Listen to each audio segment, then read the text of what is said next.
I recently put up a YouTube short about a drum kit that entirely baffled me, which I'd bought from Facebook Marketplace a few weeks before. The kit was listed on Marketplace as a Haymon drum kit, and this confused me somewhat because a lot of the fixtures and fittings on the kit didn't seem to match what I knew as Haymon drums. So why was I so confused by this drum kit? Well, to answer that question, I need to show you this snare drum. Now this is an original Haymon snare drum, and I got this with the kit. And when I saw the photos on Marketplace, I was confident that this was original. I could tell that everything seemed to look right, obviously apart from this throw off here. So it turns out that Haymon drums were basically made in 2 generations, but nobody really remembers the second generation. And in fact, if you go on Google and type in Haymon drums, you won't really see anything about this second generation. All of it will look like this. Now, originally Haymon drums were made between 1969 and 1975, and this drum is actually a first year model. This is a 1969 Haymon snare drum. Now, how do I know that? Well, the badges were changed in 1970, where the name was shortened from George Haymon to just Haymon, but this has got a George Haymon badge on it, which says Vibrasonic. So I know that this is a very early drum. So how did this second generation of Haymon drum kit come about? What's the story with it? Now, these look very kind of Japanese to me in terms of the, the 80s kits like from Pearl or from Tama that you would see. It kind of looks like that. The fittings and everything, they don't look British, if that makes any sense. So this second generation of Haymon drums was commissioned by Ivor Arbiter and his son John, and there was involvement from a drummer named Alan Eden, and he was a touring drummer. He was even Leo Sayers' touring drummer, along with being a Premier Drum Ambassador. After filming quite a lot of what you're seeing in this video, I actually realised upon further research that Alan Eden and I have quite a few friends in common on Facebook, and only actually live a couple of hours apart from each other, so I managed to message him and arrange a phone call, and you're going to see a lot of that in this video, just to help to tell the story of the Hayman MK2 relaunch.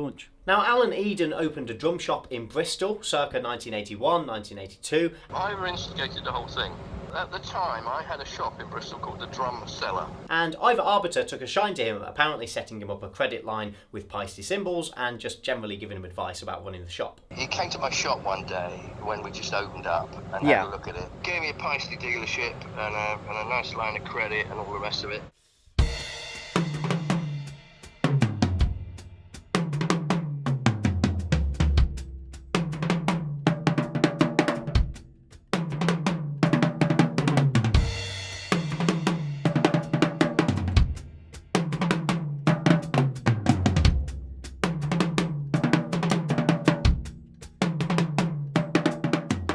Alan was basically recruited by Ivor Arbiter in pursuit of relaunching the Haymon brand in around 1985. A little while later, I was in Frankfurt. It's been an annual trade fair, music trade fair in Frankfurt, and I bumped into him. And I said, look, I want to buy a container of stands and stools and pedals, just generic stuff. And he said, great idea. If you want to deal with anybody, deal with Joe Chen at Reliance International. I've had this idea in my mind, and you could go out there and you could kill 2 birds with 1 stone. And so I went out to Taiwan for 3 weeks, I think, and sort of negotiated the whole thing, which I'm sort of semi-proud of, but actually the project failed, because at the end of the day, nobody wanted to buy them because they weren't Haymon in their mind. And the idea was to actually offer a kit that would potentially compete with things like the Pearl Export or some of the Tama offerings, a lot of the Japanese kits which I mentioned earlier. That was intended to be specifically a challenge to the Pearl Export dominance. And according to the Haymon drum book, the shells were sourced by Jerry Waller from his company Pro Muco. So Jerry was able to perfectly produce a set of Haymon lug boxes, which would later be adapted by Joe Chen on the Dixon snare drum. And Jerry also had apparently sacks of Haymon drum badges. Alan was quoted in the book as saying that they fell out like coins.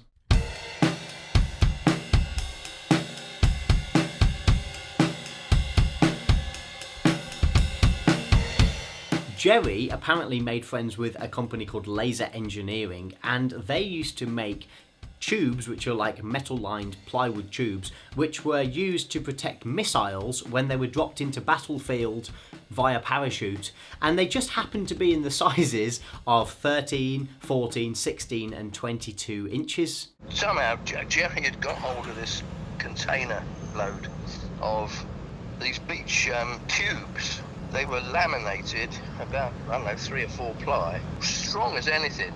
Yeah. And yes, and they've been used to airdrop stuff. Well, the ones he got hadn't been used, obviously, and they turned out to be 13, 14, 16 and 22. And I don't know how long they were, but say they were sort of 6 or 8 foot, 10 foot long. You know, if you wanted a 14-inch bass drum, he saw a 14 off the end of the tube. Just to be very clear here, what Alan's talking about is not the kit that I've got. That was made of the 9-ply mahogany. But when he talks about these missile casing shells, they were intended, as Alan will mention in a second, for a flagship drum kit which never came to market. And when he mentions the Pearl Export equivalent, that's referring to the kit that I've got, which is the Showman model. Unfortunately, because of the failure of the middle class one, the Pearl Export equivalent, Ivor said, oh bollocks, the name's obviously got its cachet that it had, and he pulled the finance and the plug on the whole project. They would have been the top of the range. They were never actually made into drums, but that was the intention, that these tubes would have been the top of the range kit, basically. A couple of kits were made up. I don't know what happened to them. Oh, that's interesting. Oh, I'd love to find out. I mean, I guess it's pretty much, well, if you don't know where they are, then nobody probably knows where they are. I mean, there must be somewhere. Yeah, I mean, I don't know whether Ivor ended, well, I mean, I imagine Ivor ended up with them. After doing a bit more digging online, I have found some answers and a little bit more information about these tubes. I found a Facebook post from Highwood Drums from 2012 when they actually made some tribute kits to a man named Clive Adams using the tubes that Jerry originally had for the Haymon kits, and there is even a sticker within these drum kits that kind of, you know, pays homage to Clive, and it says on the Facebook post about Pro Muco drums created by Jerry Waller. If any of you have one of those Highwood drum kits made out of the parachute tubes, then get in touch.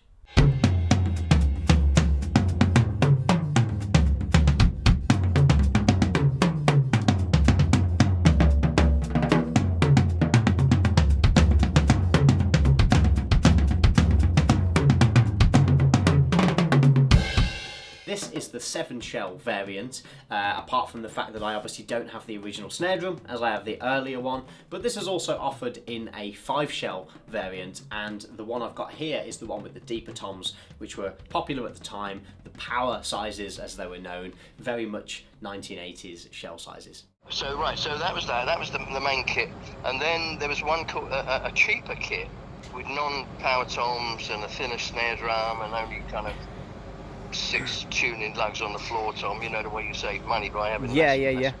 And that was designed to compete with the Maxwin. And I'm sure you'll see what I'm saying here about a lot of it not looking British. That's because, as I say, it turns out that really it's not a British made kit. So these are very, very generic 1980s looking bass drum spurs, and it's the same story here with this tom bracket in the bass drum and things like that. Very, very different to the original Haymon fittings, which were, you know, very unique and kind of revolutionary at the time. You know, the hardware, like as in the bass drum spurs and things, were they kind of generic Taiwanese, like, do you know what I mean? Yeah. Yes. Okay. They were generic fold back, you know, you thought they may be sort of a Pearl Export, you know, rebadged or something, and somehow with the round nut boxes, you know. Yeah. The shells were basically Pearl Export shells. They were 9-ply mahogany. Right, okay. And the whole thing was cost driven, but so it had to have the round nut boxes, and it had to have a similar badge, and apart from that, nothing else. Is, you know, the spurs were off the shelf, the tom holder was off the shelf. Now, I had to show you this before we record because I am going to have to remove this. I've actually inverted my beta as well to use the soft side, but somebody's put on this, I don't know what it is, Danmar USA Falam patch, and it seems to be very, very, very hard. So if I just hit it with something here, it's like incredibly plasticky, or it feels like almost like metal, but I'm going to have to remove that because it sounds pretty sharp, and I think it's going to make the kit sound worse. Now I'm about to tune the kit. I'm not going to show that. I showed some tuning in the last video, but yeah, I'm about to tune all of these toms, and actually the 13 sounds quite nice already. Not too bad, so I'm going to use the 13 as my kind of base, and I'm going to try and tune the rest of the kit from that. Now, one of the strangest things about this drum kit is that somebody, and I don't think this is a factory thing, if it is, then it doesn't seem to mention it in the book or in the 3 pages of the book that I've got actually, but somebody has wrapped the hoops. I've never seen this. You can see the join just there. Somebody's wrapped them in the same colour as the drums.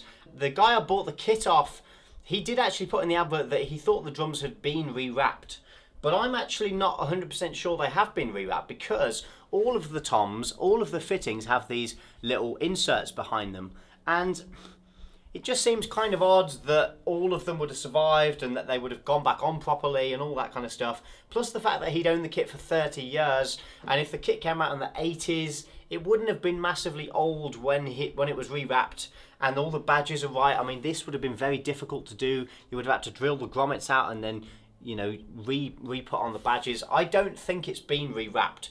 Final thing that totally baffled me as well, as if you can shed any light on this. So on my kit, there is wrap on the chrome hoops.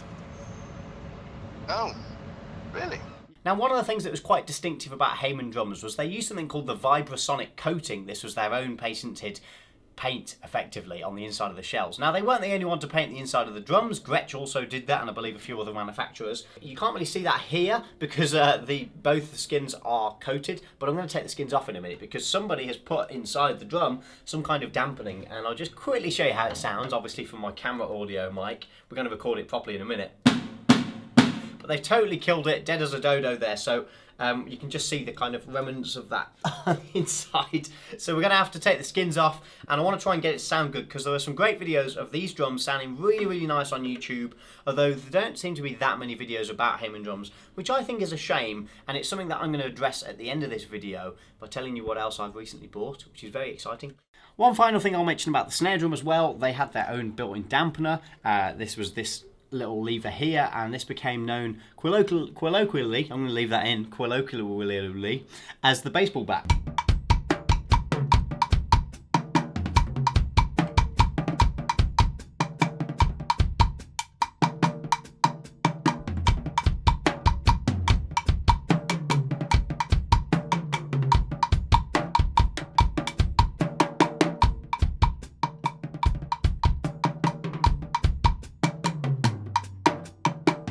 So I'm just finishing unscrewing the tension bolts from the snare drum here, so we'll take the skin off a minute and have a look inside. I can tell it's going to need a little bit of a clean. I'm not going to do much cleaning in this video, I've done a lot of that recently. But I've also taken the skin off the 12-inch tom as well, because we noticed that there's a pinstripe on the bottom, or what was the bottom, we've now switched it over. But before we put the other skin on, I just wanted to compare the inside of both drums. I can already see that perhaps the best job has not been done on the inside of these. However, the paint is a lot glossier than it looks with the skins on. It looks a lot thicker than I first thought. So maybe it is similar, but this is the main thing. I wanted to compare it to an original Haymon and just see. So let me just finish taking these off, and we will have a look inside the drum. Right, ready? You see, I don't know why anyone would do that, really, but okay, this looks really nice on the inside. Oh, apart from that repair there. You can see where it's been re-drilled here. Again, not the best job in the world. And you can see the colour that it would have been when it left the factory, look. However, the bearing edge is really, really nice, actually. But I did just notice that repair there. I'm going to have to mention that when I sell it on, because I will be selling this drum on, and obviously selling the kit on as well.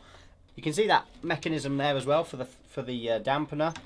It's nice and simple, but yeah, really, really cool. Seems to work really well. And you can see here that they've only actually drilled one hole, which is kind of good to see, although I'm now noticing that it's actually pulling away there. The throw off is pulling away. It kind of needs to take that off. Kind of needs pushing back in and screwing back in. Well, actually, there's nothing to hold it in on the inside. Oh yeah, it's just a screw. Yeah, so, oh, I see, they've bolted it on the outside and then put the screw on the inside, probably because they couldn't get to it. Although they could have gotten to it if they took this out. So I might switch it round, in fact, actually. See, these spin round, I think, when should we take them off? There you go. And you can get to it, look. So I'm going to bolt it on the inside. That's the one thing I will do. Make it look a little bit better.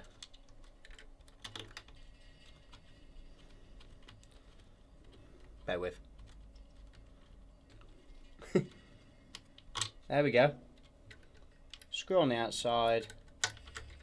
Bolt on the inside. It's going to look a lot better. Okay, so comparing the two drums here, You can see that the coating is definitely not the same. It's a different shade of white as well, which isn't particularly interesting, but they're both quite glossy. I would say that the finish overall is definitely better on the original Haymon drums than these ones. Now, obviously this snare drum is missing its Haymon throw-off, and I was in pursuit of an original Haymon throw-off with a view to potentially put it back to original. But then I've actually gone one step further, and what I've bought is a throw-off, but it's connected to an entire drum kit. So what I've done is bought is it Midnight Blue, I think is the finish? Totally original Haymon kit, which I'm going to be showing you in the next video. So make sure you subscribe. Also, I will be revealing now the winner from last week's competition. And so the first competition winner on the Harrywestonc channel is Nikolai Engborg. I so hope that I'm pronouncing your name correctly, but you've won this lovely Mapex Pro M snare drum. That'll be on its way to you. Make sure you check your emails because I need some details from you in order to send it to you. So what about the next competition prize? What's it going to be? Well, I'm going to stick with snare drums for a little while. I mentioned earlier I've got this 14 by 6.5 inch Premier vintage snare drum. This has got the original throw-off on it as well, and it's got a built-in dampener here as well that you can see inside. It's a really nice drum. These sound great, and if you would like to be in with a chance of winning it, then make sure that you become a channel member. You can click the link in the description below. You get 15% off drum lessons with me. You get entrance into our Discord where you can chat and ask questions and all that kind of good stuff, and you also get entered into a competition every 2 weeks. So make sure you enter if you want to win a snare drum. But thank you so much for watching this video. I hope you've enjoyed it. Something a little bit different. I want to do more kind of documentary style, if I can call it that. Probably not documentary, but more sort of historical stuff as well as the trade and stuff as well. And I can't wait to show you the lovely Haymon kit properly next week, and I will spend some proper time recording that. It's going to be great fun. So yeah, I'll see you soon. Thank you guys. Bye bye for now.